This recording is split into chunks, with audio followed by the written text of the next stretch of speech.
Well, first, before I talk about anything else, first I want to know who I'm talking to or who I'm talking with. So I need to know who among the men in this assembly are wearing kopins. Who's wearing kopins?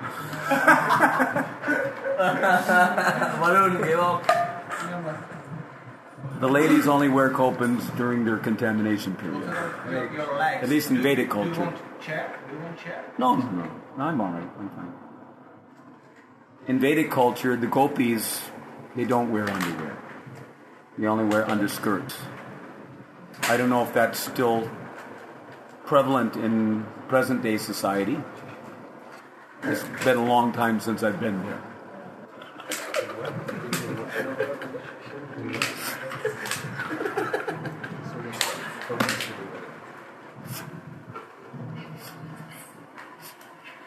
But in our internal bhajan, we don't wear such things. Only during our menstrual period. So, have we ascertained who we're talking to? Because otherwise there's not much use of going into any higher subject matters.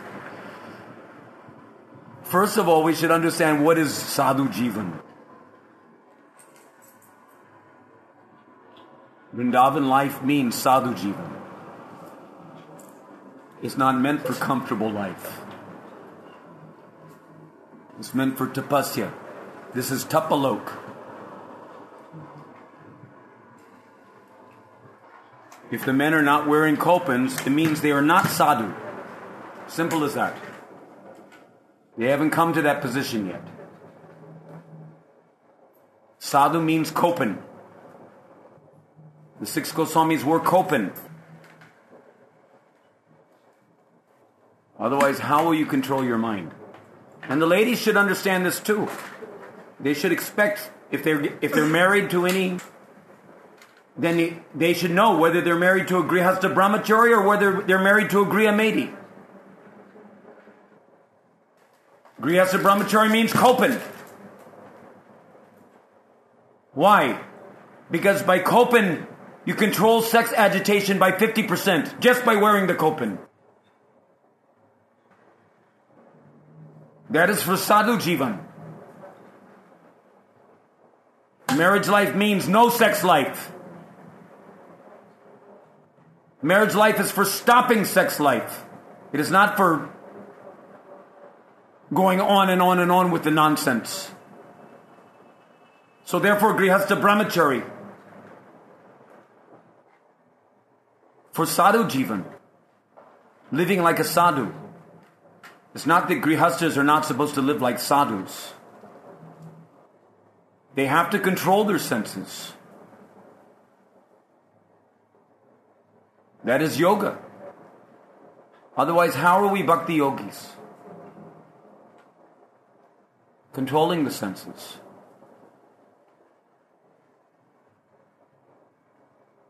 Therefore, Grihastha brahmachari. Living as a detached Grihastha. Grihastha life means, first of all, how many children do you want?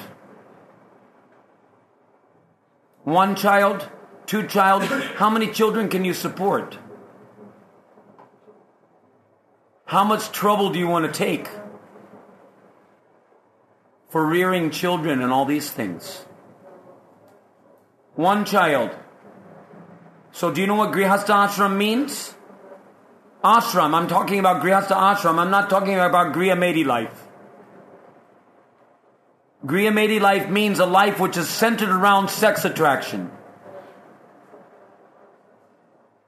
Which is just the lesbian business of the conditioned souls. 2 prakritis. 1 copying the position, usurping the position. Oh, step aside, Krishna. Let me do it on your behalf. I'll be the husband. You don't have to bother yourself. I'll play the role on your behalf, Krishna. Disease condition. Playing husband. Do you know what it means to play husband? It means to play the protector.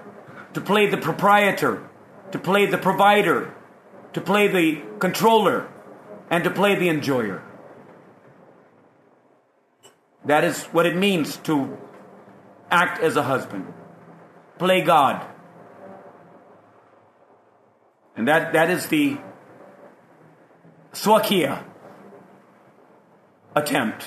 And then, of course, there's the Parakiya attempt. Kali Yuga, that's prevalent. So Grihastha life means, if you're going to follow Grihastha ashram, if you want to be a Grihamedi, then, do your thing and get your just rewards. Grihamedi life means repeated birth and death. There's no question about it. Either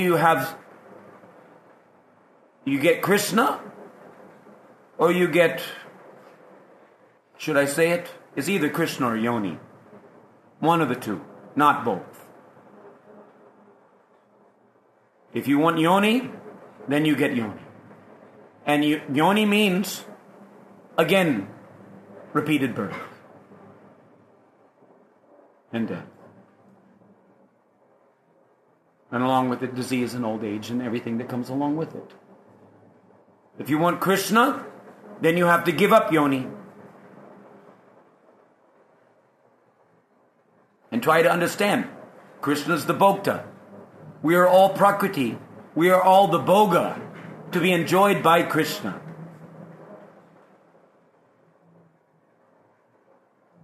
The illusion is that the man is thinking that he can be the husband of this so-called poor excuse of a woman in the material world.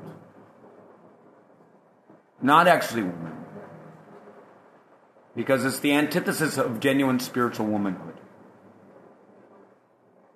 Genuine spiritual womanhood wraps Krishna around her little finger by the influence of prema. And the antithesis of that is the false shadow reflection of womanhood in this material world, wrapping the so-called husband around the little finger by the influence of her lust, which is the diametric opposite of prema. Basically nonsense. So therefore, Grihastha ashram means stopping sex life. It is not a license for sense gratification.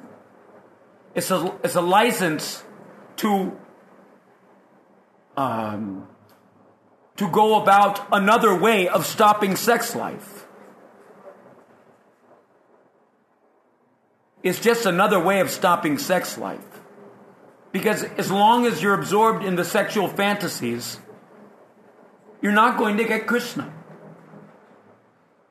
Because you can't have both. Therefore, Grihastha ashram means that there is association, so-called man and woman, your quota, which is all an illusion.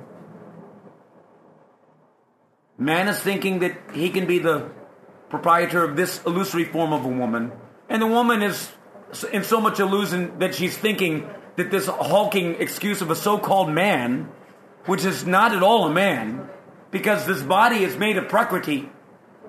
Prakriti is female. There's an illusory form of manhood, but that illusion means that which it is not. It is not a man. It is female. It is Prakriti in every respect. Prakriti inside, Prakriti outside. There isn't anything but female happening.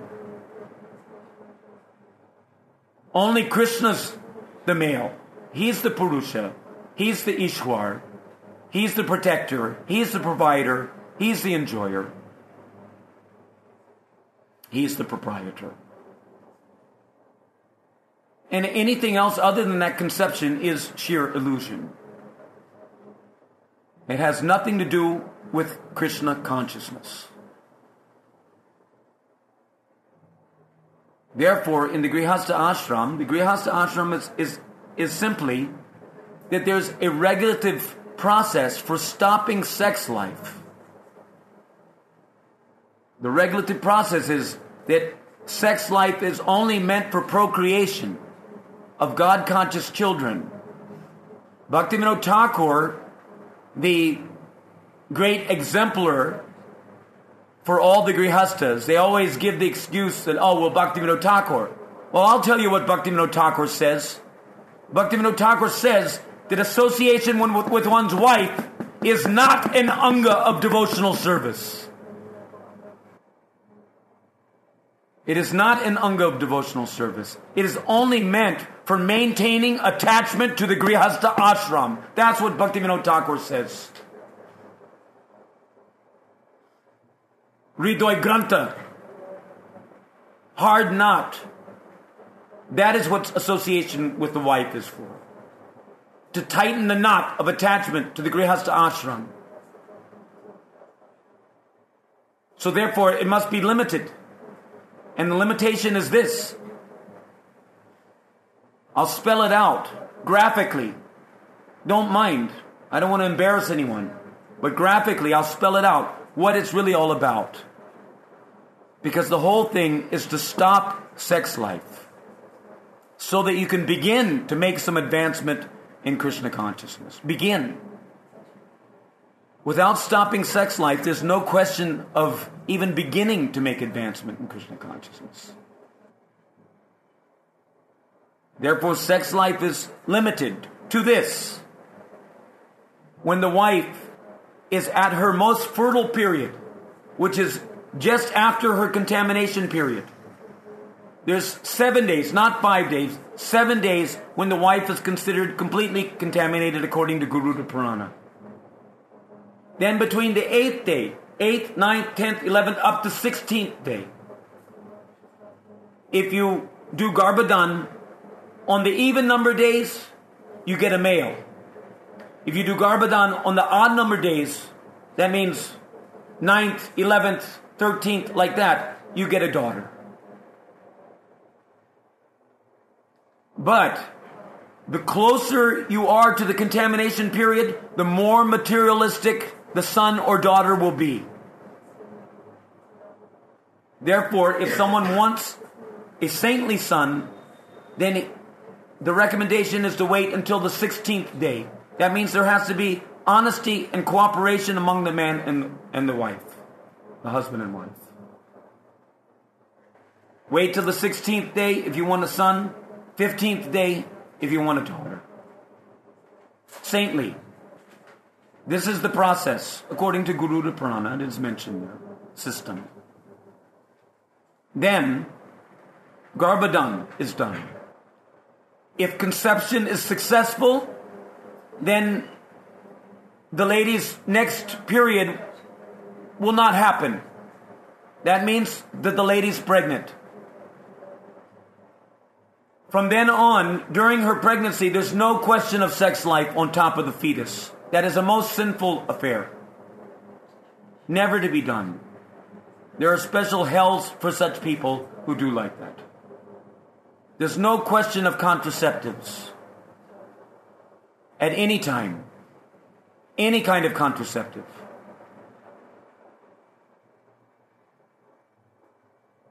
The principle is to beget a God-conscious child. Only when the child becomes a pure devotee, then the sex life that was done for the purpose of bringing that pure devotee into the world and back home, back to Godhead, for the benefit of the family and for the greater family ultimately, then only that sex life is counted as devotional service. If the child doesn't become a pure devotee, then it's just a waste of your invaluable human form of life. A total distraction from the pursuit of direct devotional service, pure devotional service. Then, after childbirth, at least 6 months to a year before, again, attempting Garbhadan. And then how many? So if you only bring 2 children in, if there's only 2 new arrivals, they call them, then that means, and you will not think to have 3, 4, 5, 10, how many you want. If you bring 2 children, if you bring 1 child into this world, it means that in the Grihastha ashram, you have sex only once. Unless she's barren. And then you should understand she's barren and give up the attempt. Like a gentleman. Not that, oh good, she's barren, therefore we can enjoy. Sadhu Jivana. That is Grihastha life. Anything short of that is Grihastha. And it means you will not get Krishna. You can fool yourself all you want. So, when this description was given by Srila Prabhupada in 1966 at 26 2nd Avenue, the same description I'm giving you, I'm not telling you anything different than what Prabhupada has told. Then our friend Brahmananda, what is his name? He commented to Srila Prabhupada, what's the use? Better give up the whole thing. And Prabhupada answered, very good boy. You've understood. Just better give up the whole thing.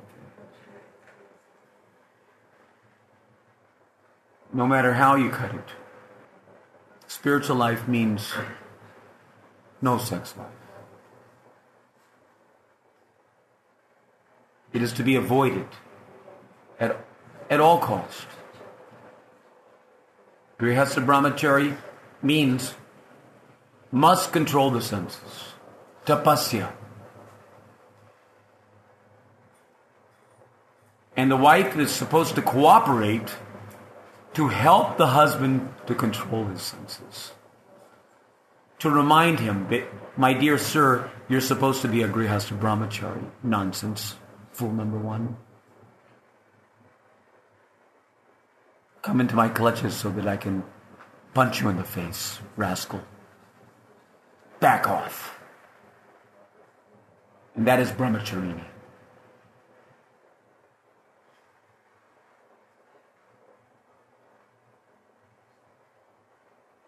Otherwise, if you're not married,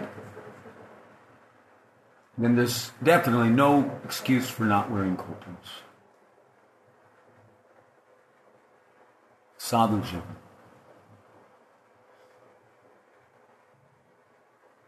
If you're not married, it means that, unless you're fool number 1, but a knowledgeable man sees all women, except for the wife, as mother. If you don't have a wife, it means you have to see all women as mother. And there's no question of thinking in terms of nefarious activities with your mother. What is this rascaldom? Therefore, brahmachari training. Otherwise, it's animal life. Human being, what distinguishes a human being from an animal is the human has knowledge. And he acts on knowledge. Until a human being has knowledge, he's not a human being. He's still an animal. He, she. So transcendental knowledge is required. And then acting on that knowledge. By transcendental knowledge, one gets spiritual intelligence. Spiritual intelligence means you can evaluate what is actually valuable and what is not valuable. Na sato vidite bhavo, na bhavo vidite sataha. That which is temporary is not valuable. And that which is eternal, that which exists, temporary means non-existent. And what is the value? So many zeros. And what is existent has value. In other words, what is eternal, the spiritual, principle is valuable. And the material principle is not valuable. Therefore, ultimately, Varnashram is not valuable.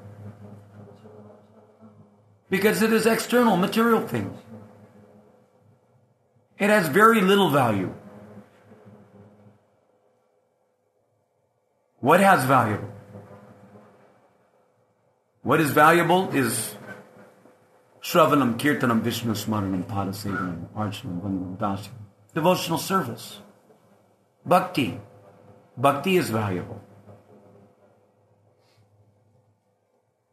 Therefore, whether you're in the Grihastha ashram, or whether you're in the Vanaprastha ashram, or Sannyasa ashram, or whatever, Brahmachari ashram, Sada Hari Bole. Perform Sankirtan. That is what's valuable. Nothing else is going to help us to transcend. Mam chayo vyabhicharena bhakti yogena sevate. That bhakti yogena sevate, service to the holy name. Sarva dharmam prityaja, give up all other dharmas. Bhaktivinoda Thakur says that a pure devotee should concern himself with the regulative principles of Varnashram Dharma as little as possible. As little as possible. And focus, turn your attention toward Krishna. Focus on pure devotional practices. Then there's hope. And in Kali Yuga, Mam Ekam Sharanam Braja means Kali Kali Nama Rupe Krishna Avatar. Nam Ekam Sharanam Braja. It's a very simple thing. Simple for the simple. Where? Sharanam Braja. Preferably in the land of Braja. Why preferably in the land of Braja? Because Rupa Goswami said so, that's why. Rupa Goswami says that if possible, one should physically reside in Vrindavan. The second choice is if that's not possible, then one should mentally reside in Vrindavan, which is very difficult to do. Very presumptuous of neophyte people who are not on the platform of chanting Shuddhanam to think that they can recreate the Vrindavan atmosphere on the strength of their Namabhas or Bhakti Abhas. It is not Vrindavan, it is Vrindavan Abhas. And they're not doing Brajavas anywhere else in the world. Therefore, Shuddhanam Sankirtan. If you're doing Shuddhanam Sankirtan, then wherever you go in the world, you'll get the benefit of Brajavas. And others will also get the benefit of associating with the Shuddha Bhakta. So important. If we want to do the real thing, if we want to do Sadhu Jivana, real Sadhu, what does Sadhu mean? Sadhu means Satam. Satam means Satyam. Param Satyam Dhimahi. Meditating on the supreme absolute truth, Lord Shri Krishna. And Krishna's not alone. Krishna's with Radharani.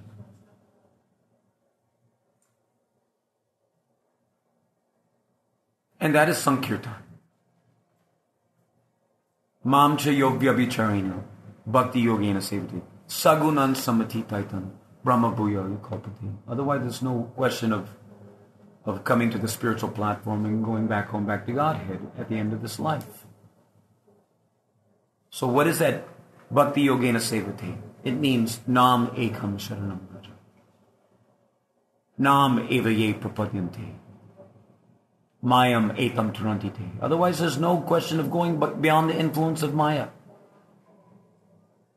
Whether you're a deceitful, pretentious brahmachari, or a deceitful, pretentious sannyasi, or a deceitful, pretentious so-called grihastha, without rising above the influence of the three modes of material nature, what is your adhikar for discussing Radha Krishna Lila or any of these things?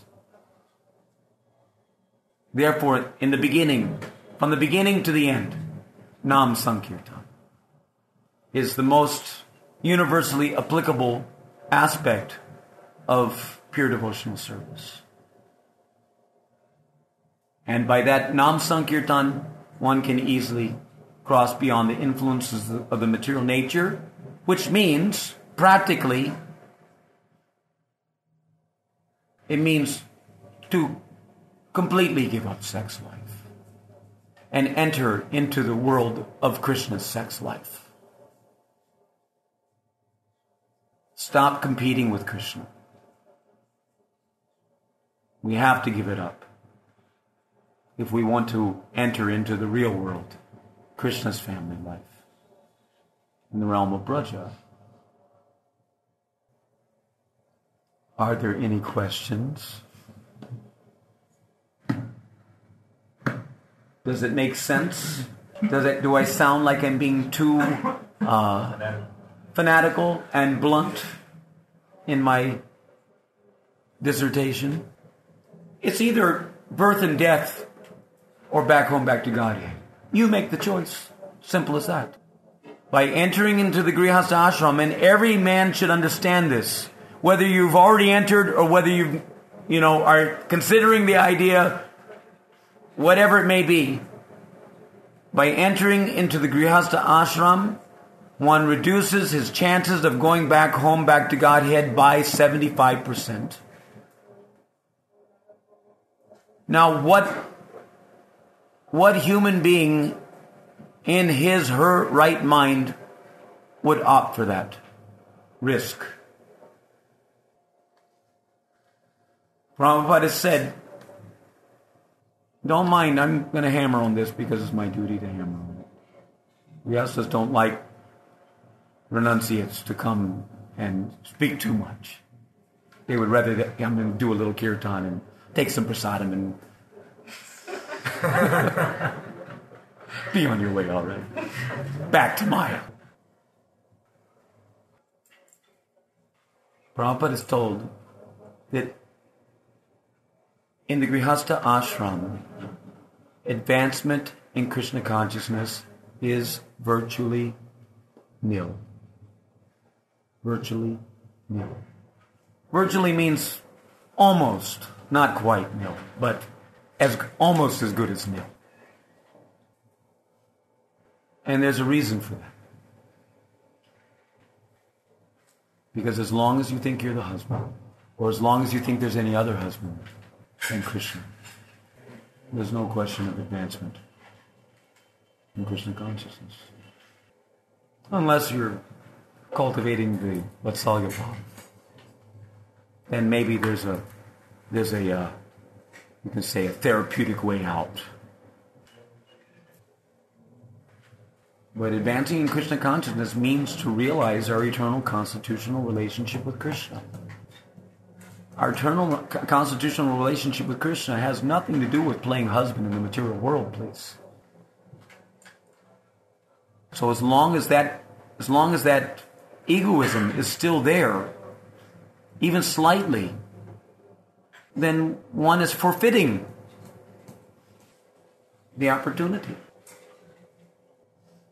That's why also Bhaktivinoda Thakur says that unless one attains bhava, then if one was a grihastha previously and becomes vanaprastha, then before one can accept sannyas, one must attain bhava. If one accepts the sannyas order before attaining the bhava platform, it is considered as illegal, unlawful. Why? Because unless one is completely absorbed, unless one has done the work of engagement in devotional service to the degree required for entering into the perfect realization of one's eternal constitutional staibhav, then there's every chance of again falling down on account of impure reminiscences of one's previous life of sense gratification in the Grihastha ashram. So it doesn't mean that you have to take sannyas before you attain bhava. You have to attain bhava before you take sannyas. And in Kali Yuga, that basically applies to everyone. Because everyone is so much contaminated by so many horrific purva samskars. Because the association, the influence of the materialist society and all these things, it's glaring you in the face 24 hours a day. Unless you're like Aindra Baba, who locks himself in his room and doesn't come out, except for maybe once a day, to see the deities. Yes. First of all, before we can enter into that discussion, I think it's important that we have a room full of men who are wearing kopa. What was the question? Can I discuss the different types of bhava? First deserve, then desire. Wear your kopans, and then we'll discuss higher subject matters. Yes, Mataji. Could you say something about Purushottam month? How to follow the vrata? Because it's coming soon. It's better that we just make copies of the thing and distribute it. The first vow for all of our is to wear kopans. For the pleasure of Radharani. What does kopan mean? Make it flat. Go back to your feminine nature. That's what kopan means. Revert to your feminine nature. Give up your so-called masculinity. Realize that you're eternally female. You're not that so-called male ego. That is kopan. Krishna's the male. And even he wears kopans. Grihasthas are also supposed to wear kopan. And in Vedic culture, Grihastha wears red kopan. Saffron kopan.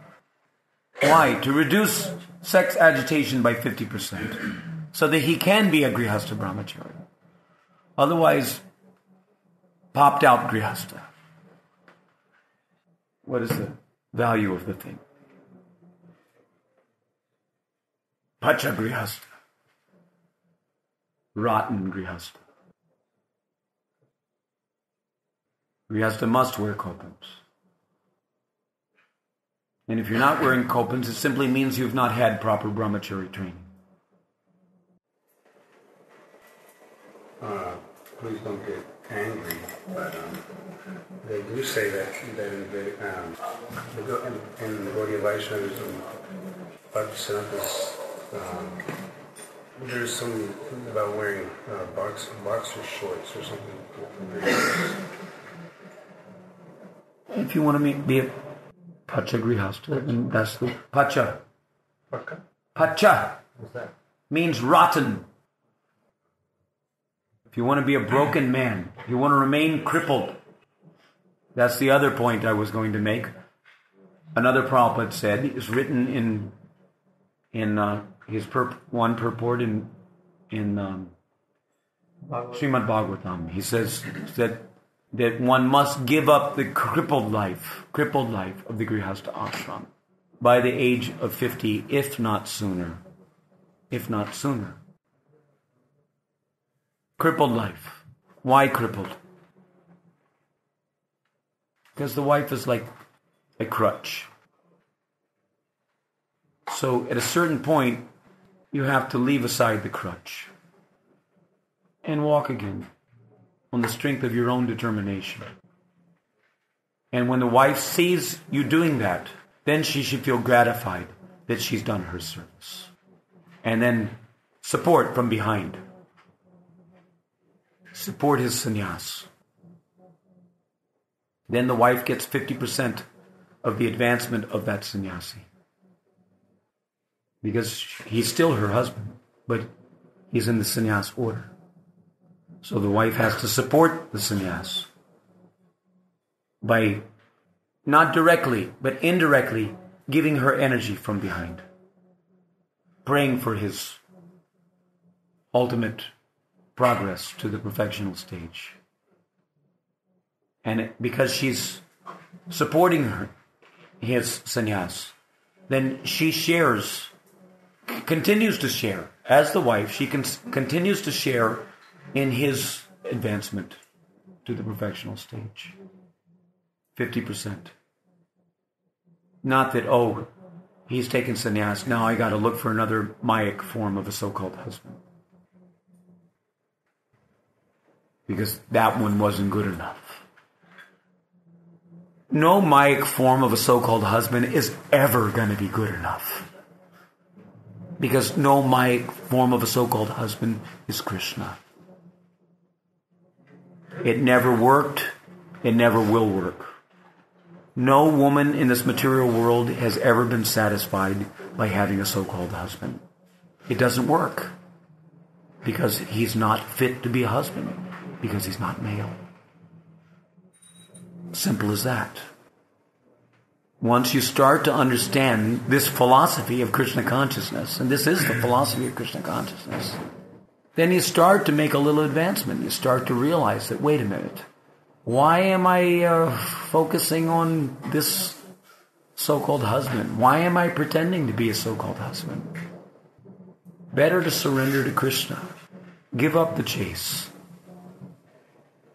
Let Krishna be the husband. From either side. The man says, let Krishna be the husband. And the woman says, let Krishna be the husband. Because he's the only one worthy of my total surrender and absolute deference. Because he's my only bhokta. I have no other bhokta. I am his bhoga. And I meant to cultivate that bhav. If you can go directly without all the horrific, argumentation ad infinitum in the Grihastha ashram, then you're miles ahead. So if you can do it like this, why do it like that nonsense? So I'm trying to encourage you to do it like that. Just go to Krishna. That's the ultimate understanding that you're supposed to get out of the whole affair anyway. So why not take it from Guru Parampara? Take it. Krishna's your husband. Do you think the gopis were interested in having any other husband? They were not. They didn't care a fig for their husbands. And that those who did, because they were still having some anarthas, residues of anarthas arising from namaparad. What is namaparad? The 10th aparad. Maintaining material attachments even after understanding so many instructions on this matter. Those gopis who still maintain some material attachments to their so-called Patni Dharma. What happened?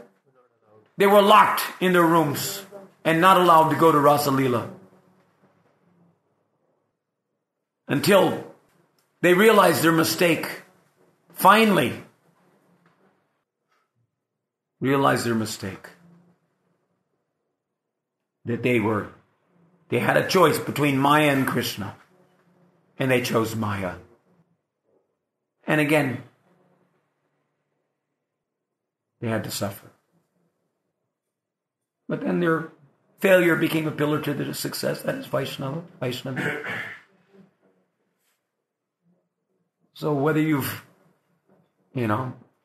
failed in your brahmachari ashram, and, then let it become the pillar to your success. Gopalji. I work with him. Didn't do you much good.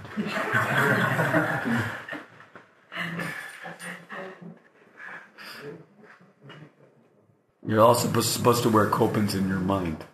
Put copans on the mind. Anyway, Hare Krishna.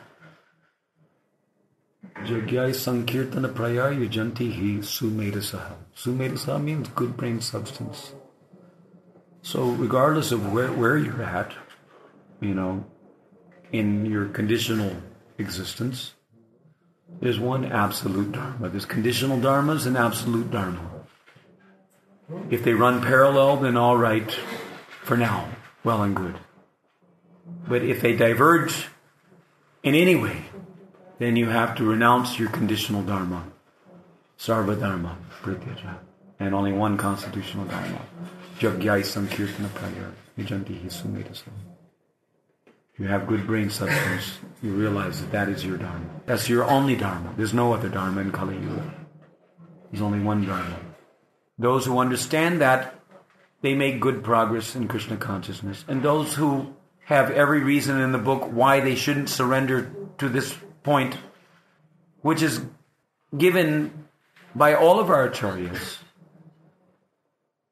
All other angas of devotional service are meant to support your engagement in Sankirtan. If they detract you from your engagement in Sankirtan, then they are not Dharma, it is adharma. Dharma becomes adharma. Because there's only one Dharma, and that is Sankirtan, Nam Sankirtan. Everything else becomes dharmic when it supports that one Dharma, Nam Sankirtan. This should be clearly understood. If you don't understand it, then it means you haven't understood the philosophy of Krishna consciousness. If something detracts or distracts you from your absorption in Nam Sankirtan, then it is an anartha. And then you have to do the anartha nivriti. By how? Artha pravriti. By realizing the need to redirect your attention to the only viable Dharma in Kali Yuga, Nam Sankirtan. And then all other angas of devotional service become successful by the grace of Nam. Then your deity worship is useful. Your, management is useful. Your whatever. Your Grihastha ashram is, something useful. If your Grihalok become members of your Sankirtan party, then it becomes useful. One big happy Sankirtan party. You have your wife to play kartals. You have your son to play the mridanga, etc., etc. Then it's useful. Otherwise, it's a joke. A complete distraction. Waste of human form of life. Okay, it's getting late. It's almost 10 o'clock. Is that 10 o'clock? 9 o'clock? It's 10 o'clock. 10:05. You have to go for Mangalarti. Well, I'm always up for Mangalarti anyways. So shall we take some prasadam? Is there some prasadam for everyone? So let's take some prasadam. Haribol. With Hare Krishna between each bite. That's the way we were trained.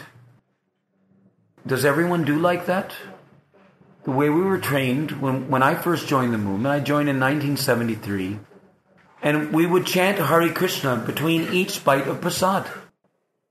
Not, good food, good sweet, good God, let's eat. Woof, woof, woof. All right, Jeev Jago. Question? Yes, sir. What are this bigger potency to clean our consciousness? Krishna Katha or Hari Kirtan? Kirtan. And following question. When I listen to Hari Katha from someone, I can much easier judge the level of the person.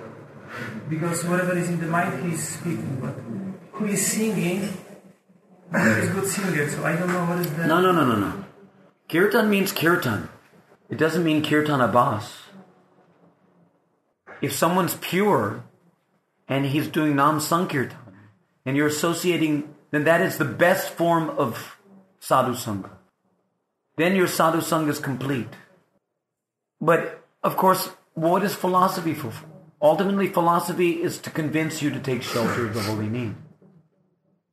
by performing Nam Sankirtan. That's the purpose of the philosophy. Philosophy is to help you to give shape to your Nam Bhajan.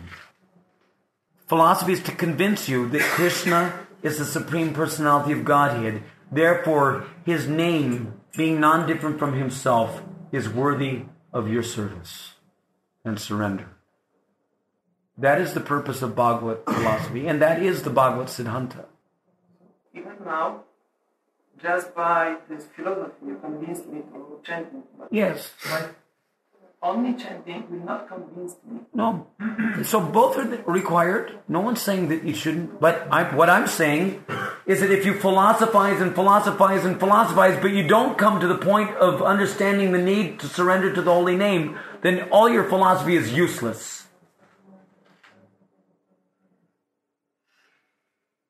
Then your philosophy is just another form of what do you call it? Kali Yuga mental masturbation.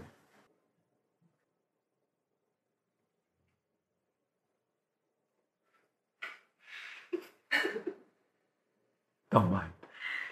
It's my duty to be blunt sometimes. It's true. So we're not interested in philosophy. We're interested in philosophy that actually leads to the Siddha Anta, the ultimate conclusion.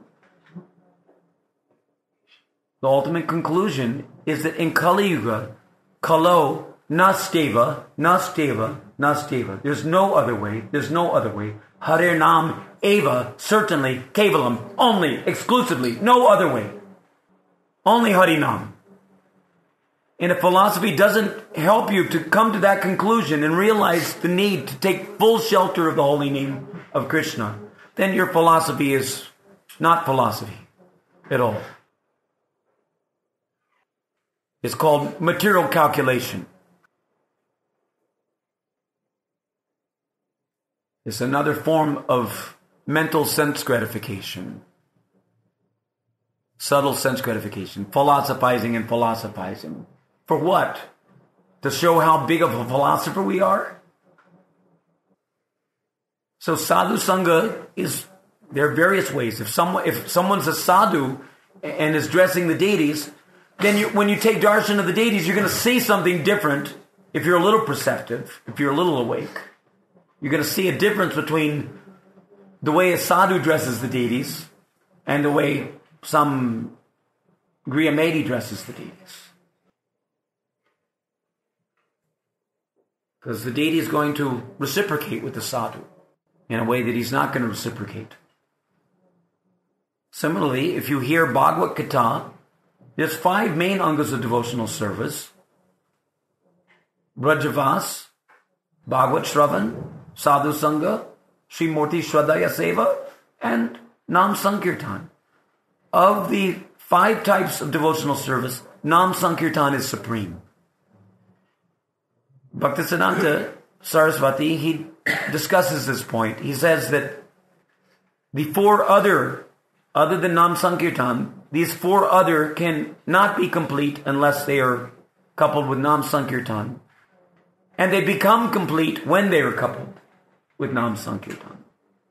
Vrajabhas is only useful or completely useful, maybe useful on one level or another. We can't say that, taking darshan of the deities is not useful. Some benefit will be there, but you will not get the complete benefit. You will not get the complete benefit from sadhu sangha if it doesn't culminate in the performance of Nam Sankirtan. You will not get the complete benefit of Bhagavad Shravan if by hearing the Bhagavad you don't become convinced to take shelter of Nam Sankirtan.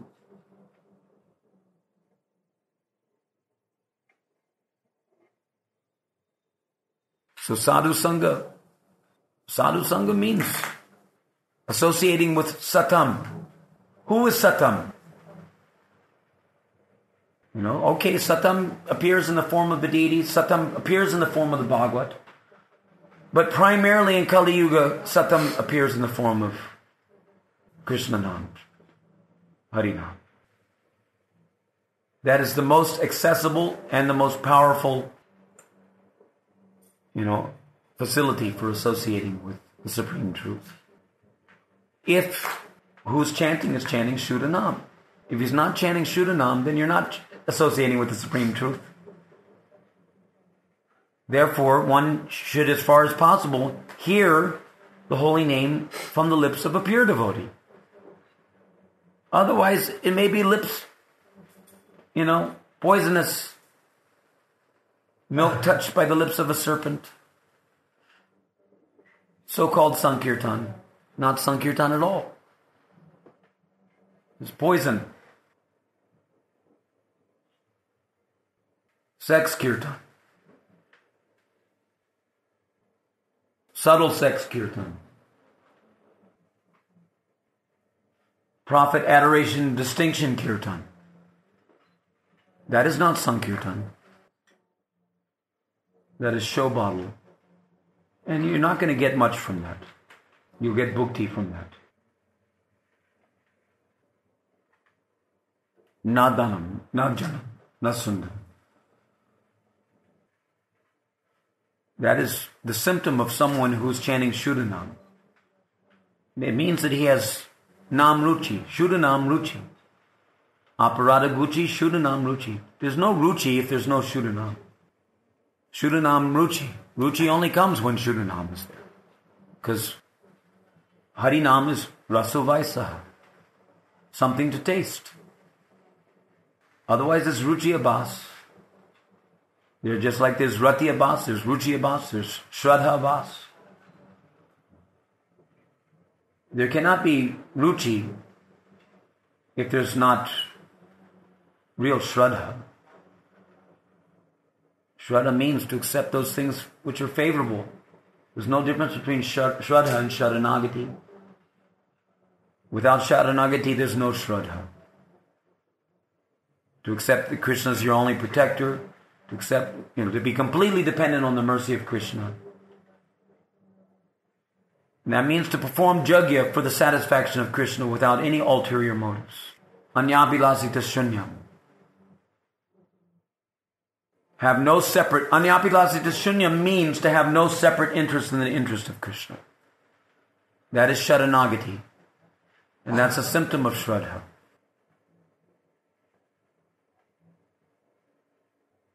So when Shuddha Bhakti is there, then you're associating with the real sadhu. There's no question of Shuddha Bhakti being there, because Shraddha is just the basis of Bhakti. Shraddha is not an anga of Bhakti. Shraddha is the softened heart, you can say the tilled soil in which to plant the seed. It is the beginning. The seed is planted in the softened heart, and then comes the beginning, the germination of the Bhakti Lata, beginning from a small little shoot, and then coming with some leaves, and then some flowers, and then a green fruit, and then the ripe fruit of prema. But if you don't, if the prema seed is not there, then you're not going to get the prema fruit. So therefore, someone has to have the prema seed. How can he get the prema seed if he's not associating with someone who's giving the prema seed? If he's giving something other than the prema seed, if you have a mango seed, then you can get a mango tree. If he's giving you a pumpkin seed, then how are you going to get a mango tree? You may get a pumpkin, but you're not going to get a mango, the king of all fruits. It's not that you'll get nothing, but you'll only get the real thing if you're associating with real sadhus. So in the end, you can say that it doesn't matter if this is katha or this is kirtan. It is important by whom is spoken. The katha has to culminate in your understanding of the need to engage along with real sadhus in the process of Nam Sankirtan, because Nam Sankirtan is the process by which you get prema in Kali Yuga. Katha alone is insufficient. But Nam Sankirtan alone is sufficient. It will come if you're hearing from a sadhu. If you're doing Nam Sankirtan in the association of genuine sadhus, in which the Shuddhanam is there, if you actually get a chance to hear Shuddhanam, then it will be complete on its own. No other anga of devotional service is complete without Sankirtan. But Sankirtan, by performing Sankirtan, even if you perform no other anga of devotional service, of course, how can you perform Sankirtan without doing Sadhu Sangha? It's just another form of Sadhu Sangha. But it's the best form of Sadhu Sangha. And you will get everything. You'll get the benefit of all things. Sadhu Sangha, Srimurti Shradaya Seva. Bhagavad Katamrita. You'll get all these things. Simply by doing Nam Sankirtan. Don't argue. Just do it. Have you done it? How many hours of Nam Sankirtan in the association of Shuddha Bhaktas have you done? How many hours a day do you do Nam Sankirtan? Any 1 hour? 2 hours? 5 hours? 10 hours? How many hours? Every day, performing Nam Sankirtan. Answer or no answer, you can understand where you're at. If you've not actually surrendered to that principle, then how are you going to realize the truth in the principle? All the acharyas say that. Bhaktisiddhanta Saraswati says that. Srila Prabhupada also says that. Prabhupada's not teaching something different than what all the previous acharyas have taught. Prabhupada has said, what has Prabhupada said? That I'm straining my brain to find things for you to do. Why? Because you don't have a taste for chanting the holy name. Prabhupada said like that. I've personally seen it. Prabhupada said that actually our only real business is to sit in the holy dham and constantly chant the holy name. But because you have no taste for that, therefore I'm pushing you to do other engagements like opening temples and so many other activities in Krishna consciousness. Because you have no taste for doing the real thing. For doing our most important business. You have no taste for it. Why do you have no taste? Because you don't do it. How do you expect to get taste for something that you don't do? Jaundice-like tongue. Does that answer your question? Anyway, close enough for starters. I